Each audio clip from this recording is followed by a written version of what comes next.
أعوذ بالله من الشيطان الرجيم بسم الله الرحمن الرحيم الحمد لله رب العالمين والصلاة والسلام على سيدنا ونبينا حبيب قلوبنا وطبيب نفوسنا وشفيع ذنوبنا أبي القاسم محمد بن عبد الله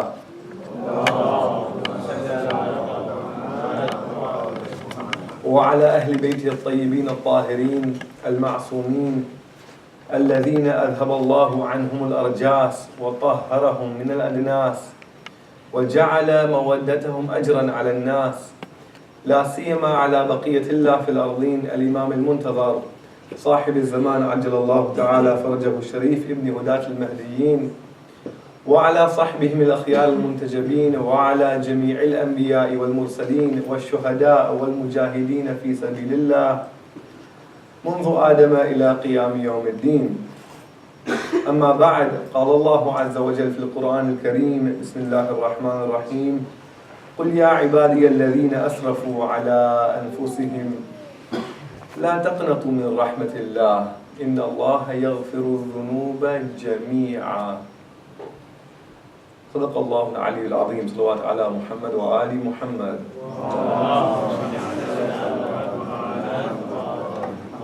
At the onset, let me take this opportunity to thank the committee here and Brother Jawad for this very kind invitation for me to spend the next few nights here in front of your bright faces, that I might benefit from being in your presence. And the very flowery introduction he also gave me.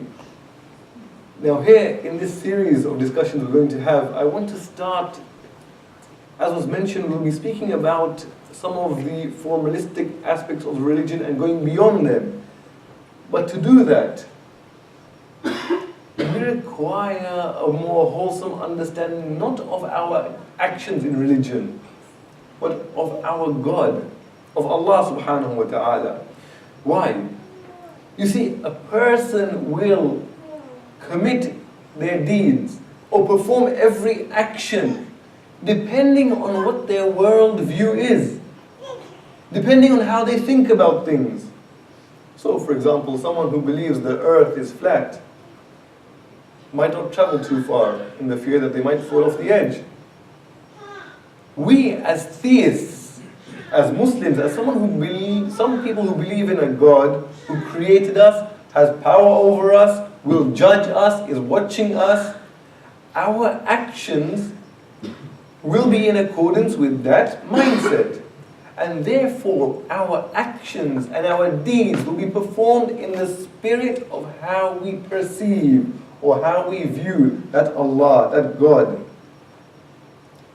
Now, it doesn't necessarily have to be universal across all cultures, but I know from my culture, being raised up with God, I was taught about God that I have a duty towards Him because He has heaven and hell.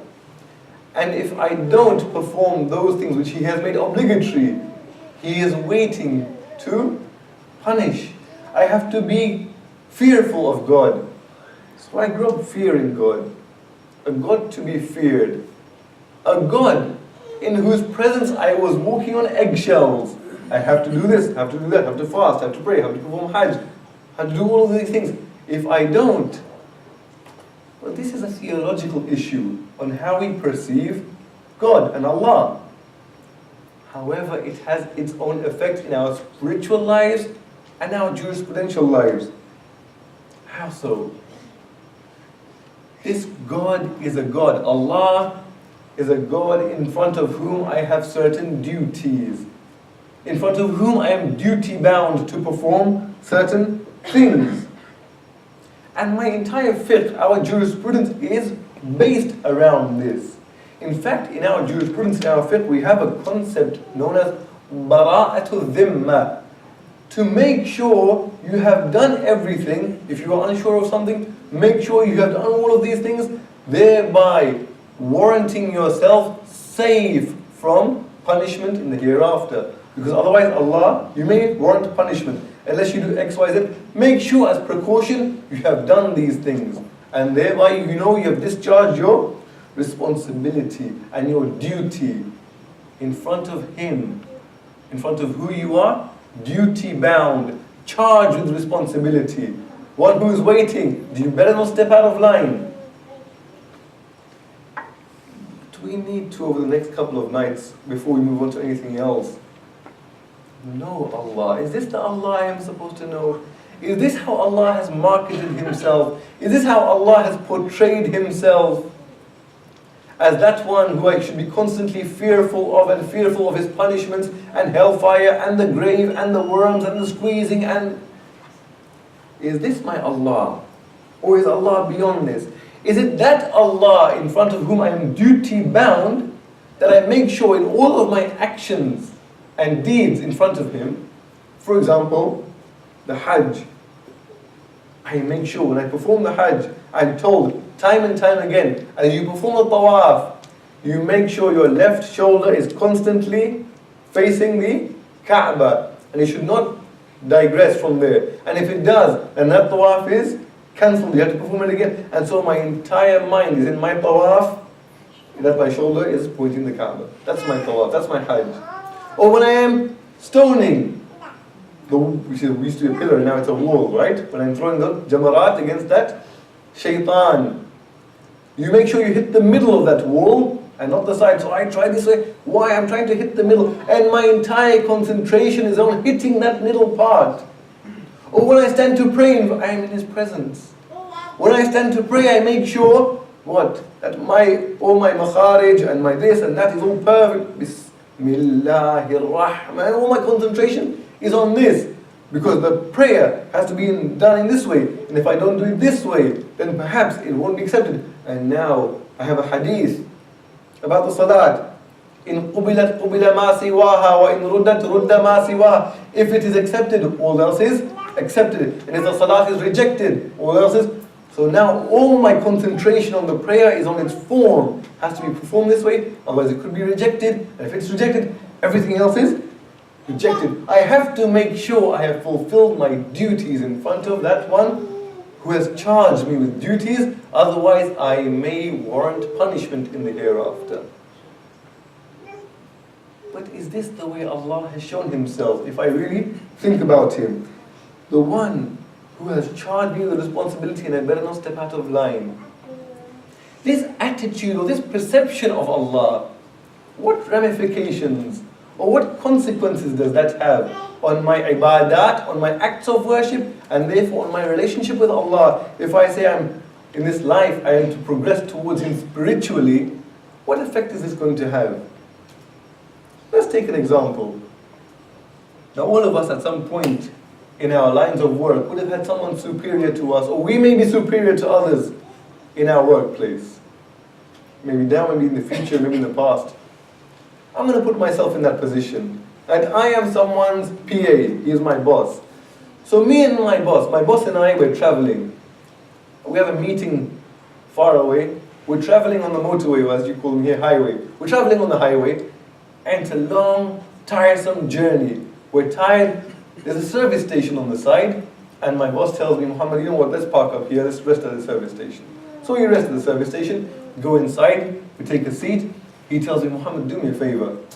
Go to that kiosk over there, Starbucks or Costa or whatever, and get me tea, please.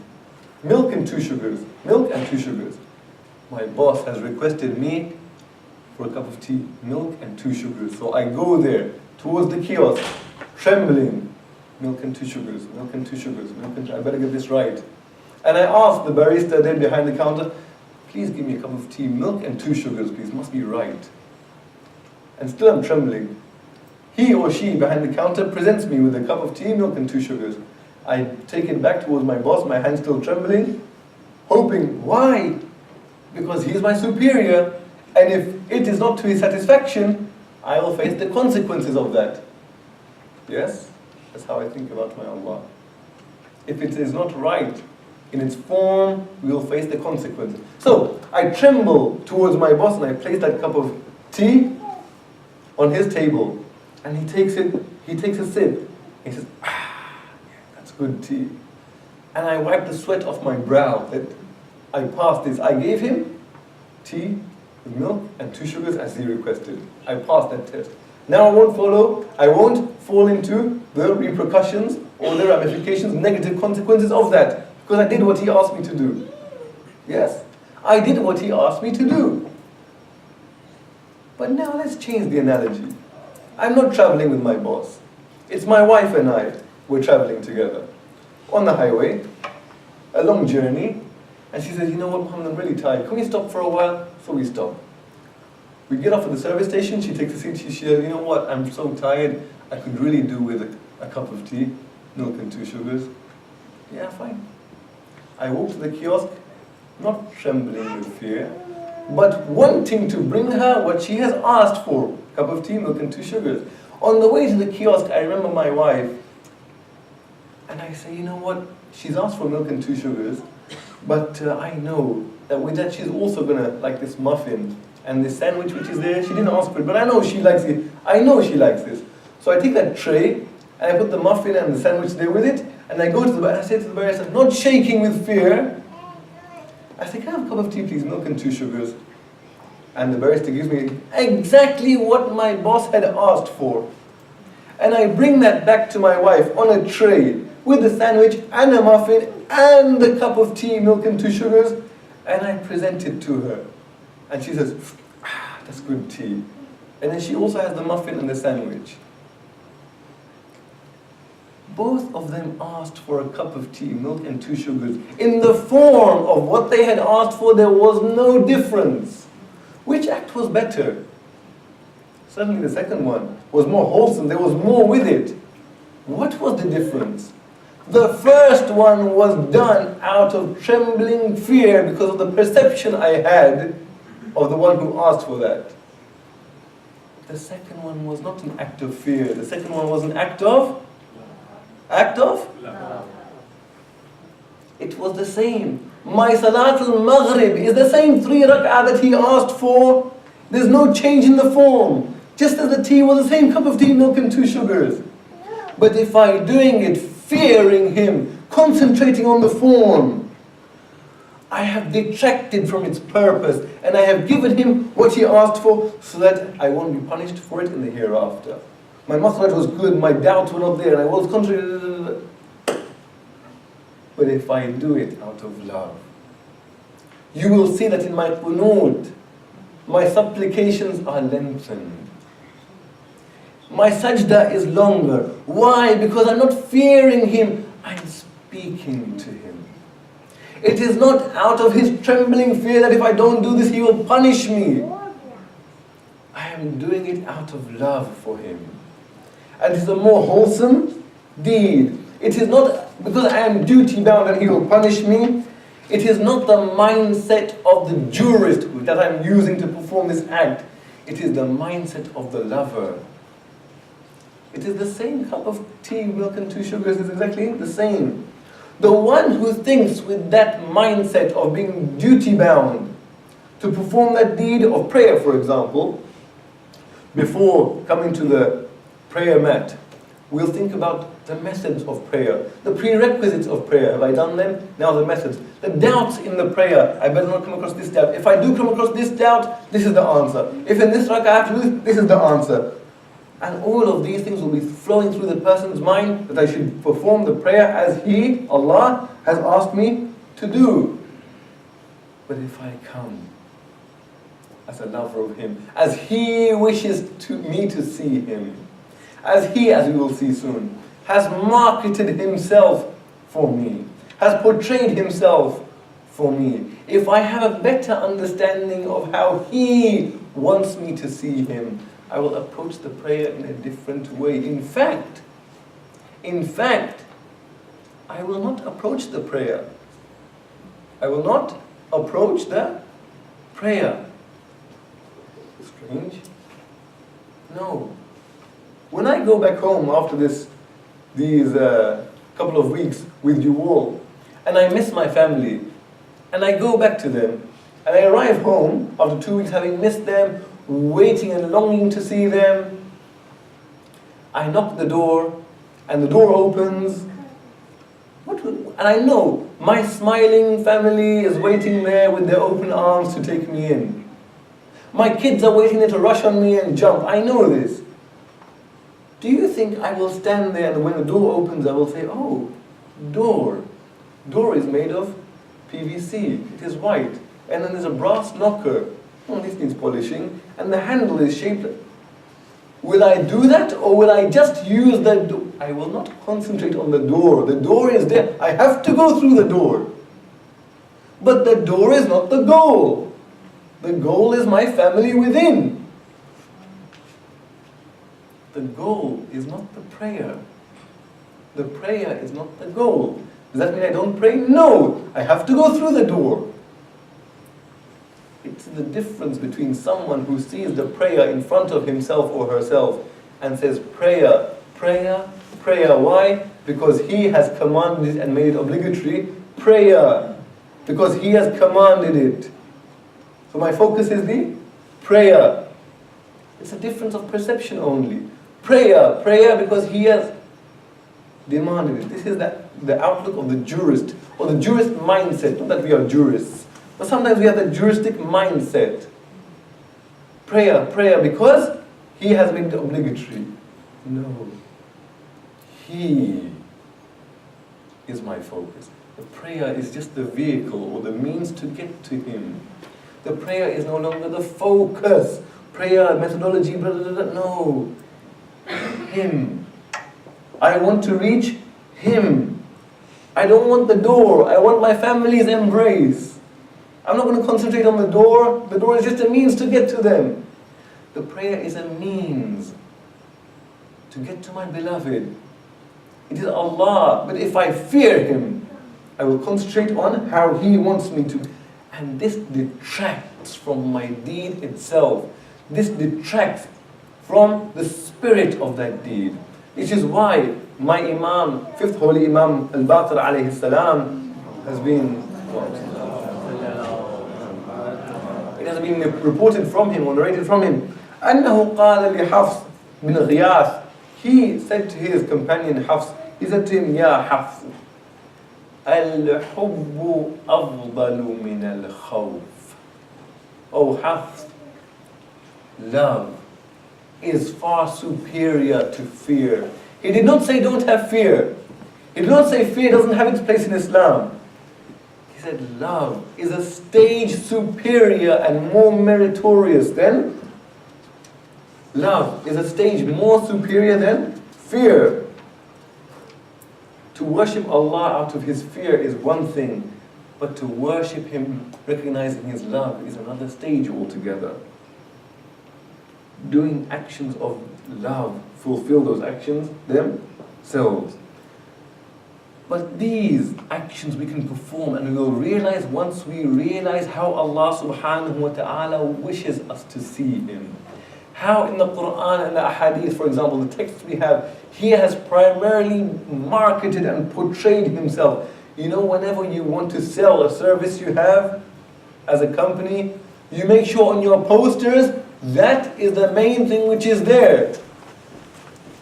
We care about you, we do this, we do that, and you make sure that's in big. Allah in his posters has sold himself in a certain way which we have fallen short in realizing that. How? We have a hadith, for example, in Tafsir al-Askari of our holy Imam narrating from our fourth holy Imam, Zayn al-Abidin alayhi salam, that he is narrating about a conversation Musa alayhi salam, Moses, had with Allah. So he says, Oh Allah ta'ala ila Musa, Allah spoke and revealed to Musa. What did he say? Look at how he speaks to his prophet. Prophet Musa, incidentally. All of our prophets had different personalities. Yusuf had a personality. Isa had a personality. Musa had a personality. And those personalities are really shown in their communities and in the Quran, certainly. Musa, he was a harsh character. He was very straightforward, blunt, to the point. Remember, Musa is that one who Allah tells him Musa in the Quran, when Musa goes up on the mountain to receive the first revelation, Allah commands him to go to Fir'aun. Allah tells him, Musa, speak to him layyinan, with us softly, that he might listen to you. Remember when Musa was there in Egypt, first of all, and there was a fight, the Quran is written, right? There was a quarrel between two people, and Musa aided one of them against the other one. What happened there? Musa struck him once the guy fell down dead. Musa was this kind of grand personality, strong, bold, rash, one might say. When he came back from the mountain and he saw his people worshipping that golden calf, the Quran says he came back, غَضْبَانَ أَسِفًا, enraged. He grabbed Harun, his brother, by the beard and said, what have you done? So this was Musa. Allah is telling Musa how to treat people, or how to Musa, market me for the people, sell me to the people. How? So Imam alayhi salam, Zainul Abidin alayhi salam is describing how Allah spoke to Musa. أوحى الله تعالى إلى موسى. Allah revealed to Musa. How? Musa, do what with me to the people? Warn them about me? They should worship me? Allah tells to Musa, حببني إلى خلقي وحبب خلقي إليّ. Musa, make me beloved to my creation, and make my creation beloved to me. Musa, I want this relationship with my creation, a relationship of love. I want to be with them this way, Musa. حببني إلى خلقي. Make me beloved to my creation. Make my creation beloved towards me. Now Musa asks Allah a question here. قال, so Musa replies to him, يا ربي فكيف أفعل? Oh my Lord, how do I go about doing this? How do I build this relationship between you and your creation? What does Allah say? Tell them to worship me? No. Warn them about Day of Judgment? No. Tell them about that sirat to the heaven which is thinner than a hair and sharp? No. Tell them about the squeezing in the... No. Musa, make them beloved towards me. Musa asks, how do I do that, my Lord? Allah says, ذكرهم بآلائي ونعمائي ليحبوني. Musa, remind them of the many blessings and many boons and beneficial things I have given them. Remind them of those things. Why? ليحبوني, that they may love me. Musa, I want this. So when we speak to Allah, when we speak about Allah to others, no. When we speak about Allah to ourselves, Allah says, ذَكِرْهُمْ. Allah, you are the one who gave me air to breathe. Allah, even air to breathe was after I was born. Allah, you gave me clothes to wear. Allah, you gave me water to drink. Allah, you gave me food to nourish me. Before I knew how to ask for food, asking. Allah, you gave me a tongue to speak and ask before I could even begin to ask you for anything. But Allah, all of these things you gave me after I was born. Allah, before I was born, you provided me mother and father, prepared there to nourish me. My mother carried me there for 9 months before I even was born into this world. Allah, you did all of this. Allah says to Musa, ذَكِرْهُمْ, remind them بِآلَائِ وَنَعْمَائِ, of my so many blessings, لِيُحِبُّونِ, that they may love me. Why? Why? Musa. So now, remember, we have to carry this message of Musa also when we speak to others and ourselves about Allah. Musa, Allah is telling Musa, فَلَئِن تَرُدَّ آبِقًا عَنْ بَهَابِي أَوْ ضَالًّا عَنْ فِنَائِي. For Musa, if you return back one runaway slave back to my door. How many? How many? 100? 5? 2? Musa, if you return back one runaway slave back to my door, or one person who has gone lost, you return him back to my courtyard. Allah is saying, Musa, how many? Allah tells Musa, أفضل لك, that is better for you, O Musa, من عبادة 100 سنة, than worship of 100 years. We are not going to see, most of us, probably all of us, we are not going to see 100 years of life, let alone worship of 100 years. Not only 100 years of worship, Allah continues to tell Musa, بِصِيَامِ نَهَارِهَا وَقِيَامِ لَيَالِهَا. Not only 100 years of worship, 100 years that you fast every day. So 365 times 100 every day, and stand in prayer every night. That kind of 100 years, Musa, if you return one runaway slave back to my door, it is better for you than that 100 years old. What does that tell us? My Allah is waiting for me. I am that runaway slave.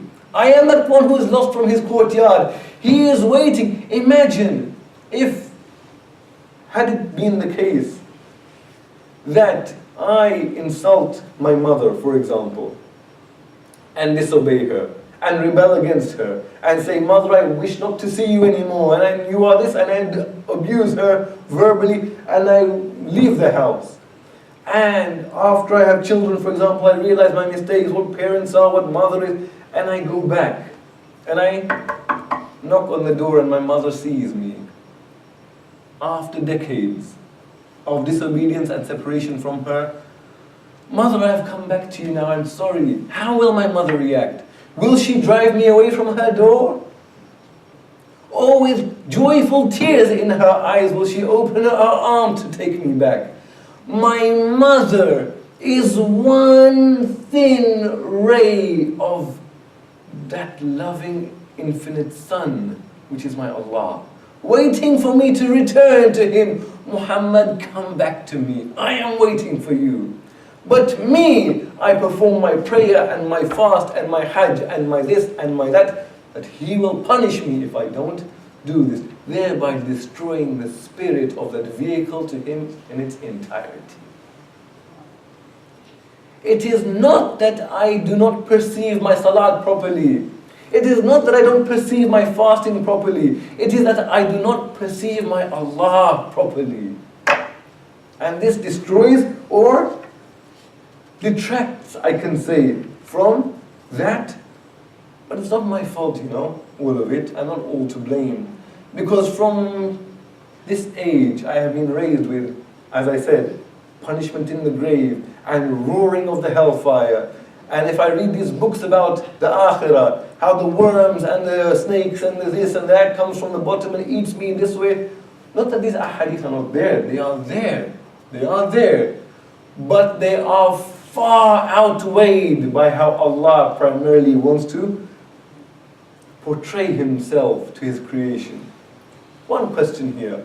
This Allah, who starts almost every chapter of His holy book, save one. So 113 chapters in His holy book, He starts with His words in His name, who is Ar-Rahman and Ar-Rahim. Even these words of Rahmah, we have not understood. Inshallah, we will speak about Rahmah, what it really is. I'm not going to translate it as mercy, as we have in the Quran. Rahmah doesn't mean mercy. Rahmah is far beyond. That He started with this Rahmah, let me ask.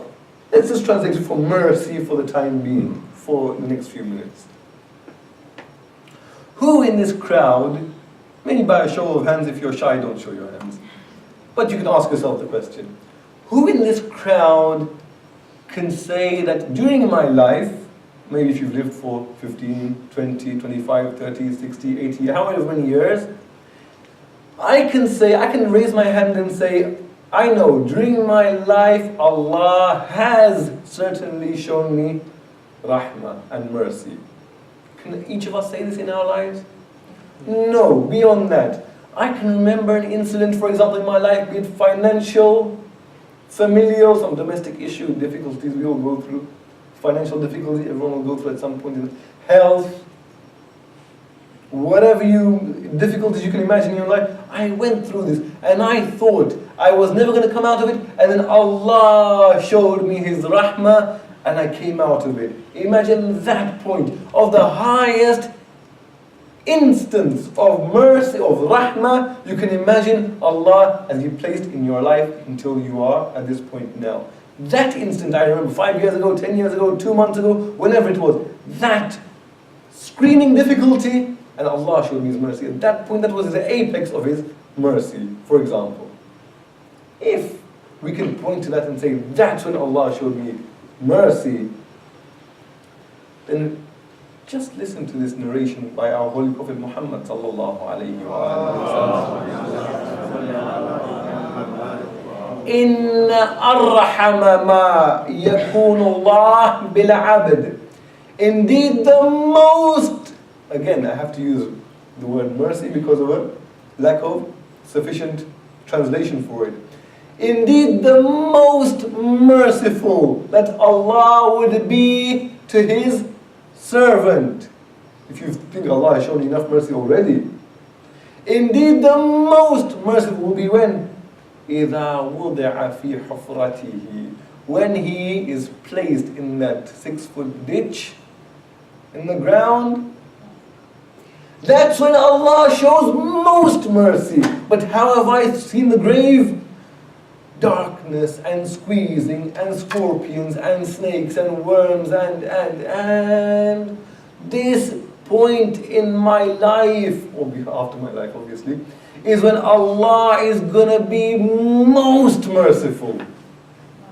But I think about Him fearful of meeting my beloved, because I thought about Him as that tyrant who's waiting with a whip, and as soon as I die and people bury me, suddenly Munkar and Nakir turn up with iron rods and say, oh no, this is not my Allah.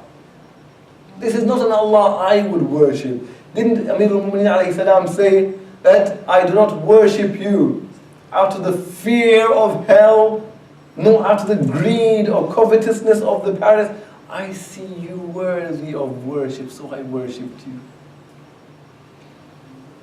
Which is why we chose these verses of the Quran to begin our discourse of the next few days with, and the brother recited for us this selection of verses, and amongst them one verse. If we may have read it 101 times already, but if we ponder upon each aspect of that verse, Allah subhanahu wa ta'ala says in Surah Zumar, قُلْ يَا عِبَادِيَ الَّذِينَ أَسْرَفُوا عَلَىٰ أَنفُسِهِمْ. Say, O my servants who have transgressed against themselves. Okay. Who is He talking to? Those who are ma'soom? No. Those who are the cream of humanity? No. Those who do good deeds all the time? No. He is talking to those who have transgressed. But how does He address them? قُلْ يَا عِبَادِي. Say, oh my servants, Allah is saying. Already Allah, me, the sinful one who is drowning in his sins, Allah is addressing me by attributing me to Himself. He says, my servants. We have one hadith, we're slightly going off on a tangent from this verse. We have a hadith about the life of Nuh alayhi salam. Nuh, you know, lived for, some hadith say 2,000 years. In the Quran it says he preached amongst his people for 950 years.